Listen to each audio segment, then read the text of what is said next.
Hi, everyone. Welcome back to Crafting and Crime Daily. I'm your host, Rebecca, and I recap live trials so you have something to listen to while you are crafting, or you could just listen to me. So I'm currently covering the case of David Swift.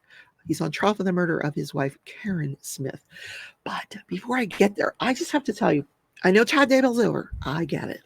But last night, Nate Eaton with East Idaho News interviewed 6 of the jurors collectively, all 6. They had gone to this park, and all 6 of them were sitting together at this table in the park, and he was interviewing them. And it was fascinating. And it's only like 28 minutes. I'm going to link that here if you want to watch it. So interesting. Yeah. So let's get back to this. And we're going to start with day 4. Okay, so we're on day 4, which was Friday. I still have to cover tomorrow as well. I'm still going to watch it, folks. All right, so day 4 starts out, and they're moving this trial so quickly. The judge had actually told the jurors to expect that they would have to attend trial, sometimes on Saturdays and Sundays.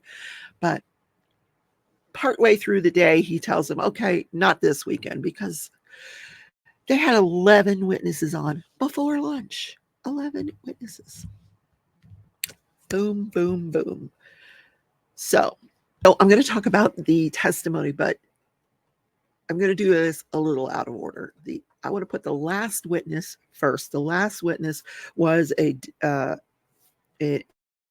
investigator with the district attorney's office who was asked to drive and film. So he has 11 and a half minutes of footage where he drives from David and Karen's home to the spot where her body was found. I'm not going to play the whole drive. It's a very long, it's not long, but 5-6 minutes of nothing but driving. And then once he gets to the cemetery, they show that. They don't really show the spot that she was found, but he shows you the road that you would go to where she was found. Then he drives back to the residence of Karen and David, and then he turns down this particular road, that Harns Road that she was found at the end of this highway, where it meets up with this highway. So he drives that route, and so that you're going to see in the video. Here we go.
the other thing he testified to was he calculated the time it would have taken David Swift to get from his home to her cell phone paying system.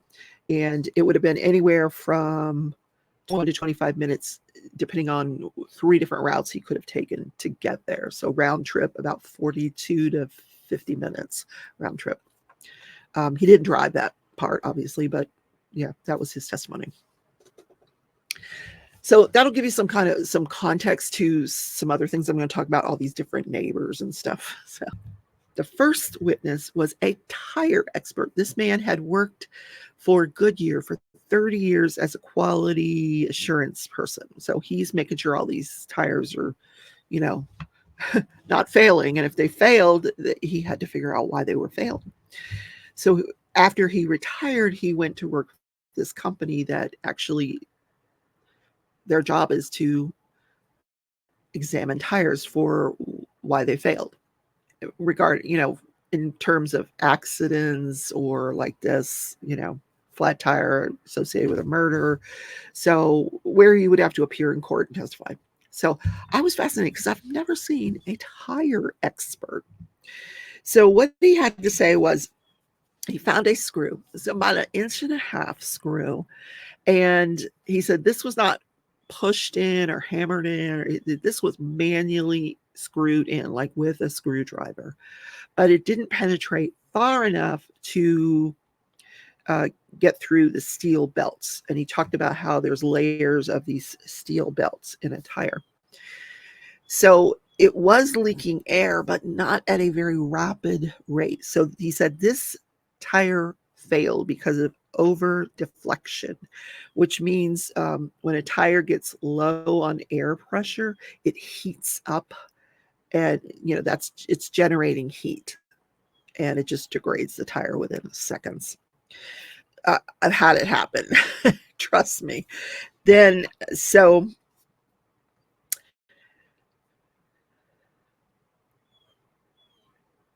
he said that the tire was damaged from having been driven flat. He said it was probably driven less than a mile once the tire went flat.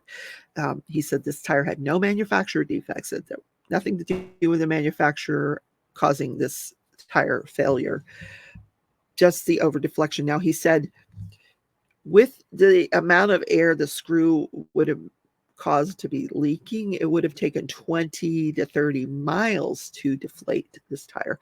So the conclusion or the inference I would draw from that, and I hope the jury understood it as well, is that someone let a lot of air out of this tire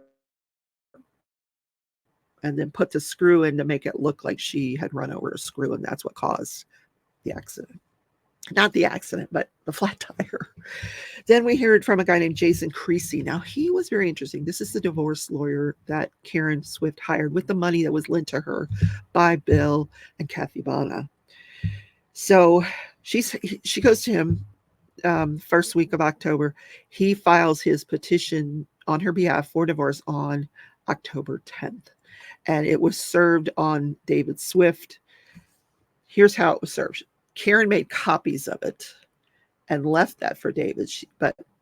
And then she goes off on vacation with Bill and Kathy, and they take the kids because she doesn't want to be there. She doesn't know how he's going to react, and she doesn't want to be there when he finds the divorce papers and a note. And in this note, she tells him, you can accept service at my attorney's office if you don't want to be embarrassed at work or whatever. So that's what he did. He went down to her attorney's office and he was served with the papers by this Jason Creasy. Now, Jason Creasy was also friends with Karen Swift. He was one of several couples hosting this Halloween party. So he knew Karen Swift through that. So what she was petitioning, or in this petition for divorce, she was asking for half of the equity in the home, which was estimated to be about $50,000. So she would get half of that. She was asking for half of his bonuses. Now, his typical year-end bonus was he would get $10,000 at the end of October and $15,000 at the end of November. That's what he got historically. So that's what they were going by. And then they calculated his salary to be approximately $102,000 a year.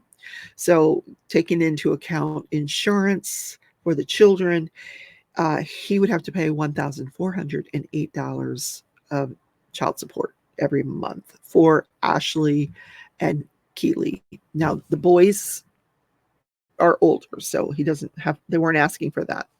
Then she proposed a parenting plan as her being the primary residential parent, him having them every other weekend and a couple weeks out of the summer. So David Swift would have had 30 days from October 10th to respond to this petition for divorce. He did not, because we know 20 days after this was filed, she goes missing. But David had hired a lawyer. I don't know when he hired this lawyer, but he hired a lawyer who put in a notice of appearance. That's what you do when a lawyer gets hired. They have to put into the case. They have to send to the court, "Hey, I'm the attorney on the file. Make sure I get copies of everything." And then the judge knows who's representing who. And so the public can go look it up as well. Anyway, he filed his notice of appearance after Karen goes missing.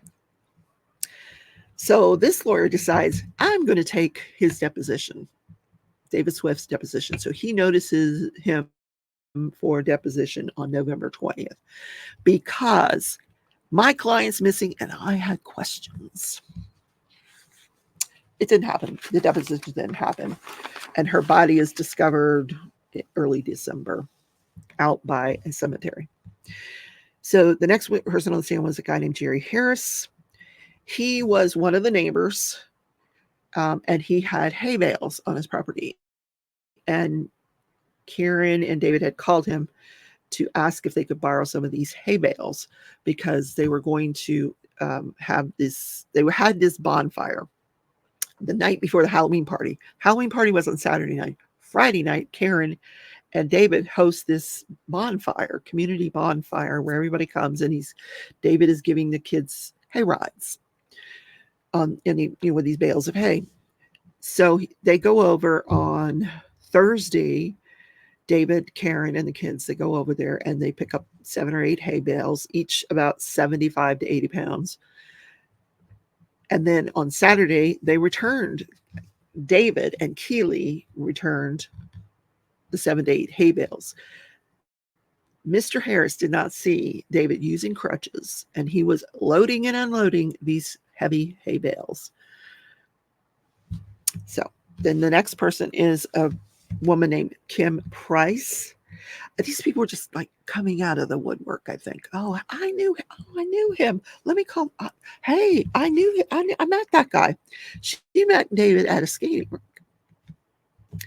I guess there were 2 parents watching their kids skate, and she thought it was really weird because he's talking about his divorce to her. He mentioned that he's going through a divorce and that his wife was draining his accounts. And he mentioned that he had a BlackBerry. His wife had a couple of phones, an extra phone.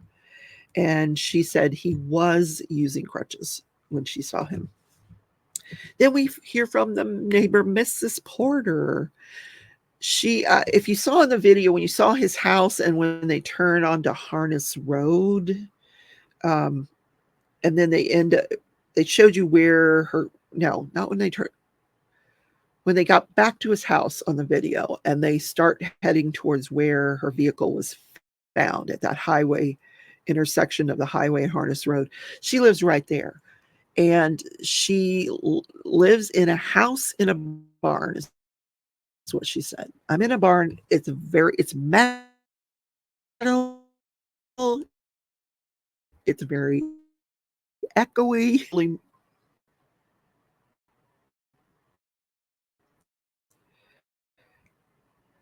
Early morning on the 30th, she heard a very loud noise and it woke her up. And then the dog started barking. It wasn't the dog barking that woke her up. It It was a loud bowl. She was not sleeping well, and she knows what she heard. And when she got up the next day, she didn't go out that night because it's dark. You can't see anything. And she had no idea what was making this noise. But when she got up the next morning, she saw this vehicle parked on the side of the road with a flat tire, which would explain the noise that she heard. Then we hear from a neighbor who lived next door. Now, when she said next door, I'm thinking, my neighbors, I could throw a rock and hit my neighbor's house. You saw in the video, these houses are very spread out. So maybe she had the next property to his, but I wouldn't say that that was next door. It's, I don't know, adjacent to his home and what his property, whatever. So not close enough where she would have heard a struggle or Karen screaming or anything like that. And she says she didn't hear any of that. But David called her that morning to say, Karen's missing. She left early this morning. She hasn't come back. And this woman said, well around 9:30 that morning, I had seen her car. And she told him where the car was. So he takes his girls over and she watches the girls while he goes to where the car is and meets with the police. So all that time where the police are at the scene and then they're walking with him back to his house and stuff, she was the one watching the girls while he was doing this. Then we have two more neighbors. One who was going to work that morning and left between 4:45 and 4:50 and saw this Nissan Murano with a flat tire. And the other one left his house at 5:15 a.m. to go hunting, and he had seen that vehicle. Then we heard from a woman who knew Karen very well. She was her instructor at the Y. When Karen first joined the Y, this woman was teaching the aerobic class. Eventually, Karen starts teaching the aerobics class. So she said after class one day, Karen came up to her and said, I want to make some extra money, so I'm going to start cleaning houses. Do you know anybody? And she goes, well, as a matter of fact, I do work for Habitat for Humanity, and they're looking for someone to clean a house. So that's how she ended up with the job that weekend. She had been cleaning that house on the Saturday before the party, and it was expected that on the Sunday morning after she got up from the party, she was going to go finish cleaning this house.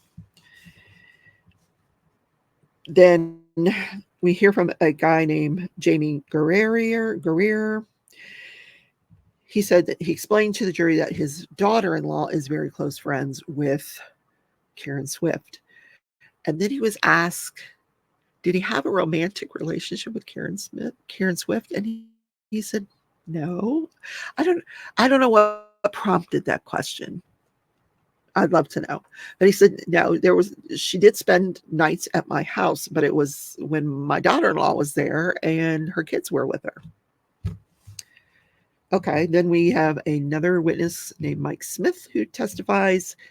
At the time this all occurred, he worked for the local newspaper, the State Gazette. And he did an interview with David Swift in 2014, so 3 years after the murder. David tells him that he hired a private investigator to try to find out, an explanation for his wife's murder. He did not say what the conclusion of that investigation was or if it led to any leads. But when he asked David questions about that night and the following morning, David did not want to answer any questions. He said, I don't want to talk about that night. And he did mention that he had seen her briefly because this guy asked him, was she wearing a Halloween costume? No. When she got back with Ashley, she was wearing jeans and a shirt. Then we hear from a physical therapist who treated David Swift's knee. First time his treatment began June 8th of 2011. And this was following a surgery that occurred on the knee on April 25th for an injury that occurred on April 24th. He had a repair to his quad tendon. I thought it was a knee replacement. I was wrong. Repair of his quad tendon.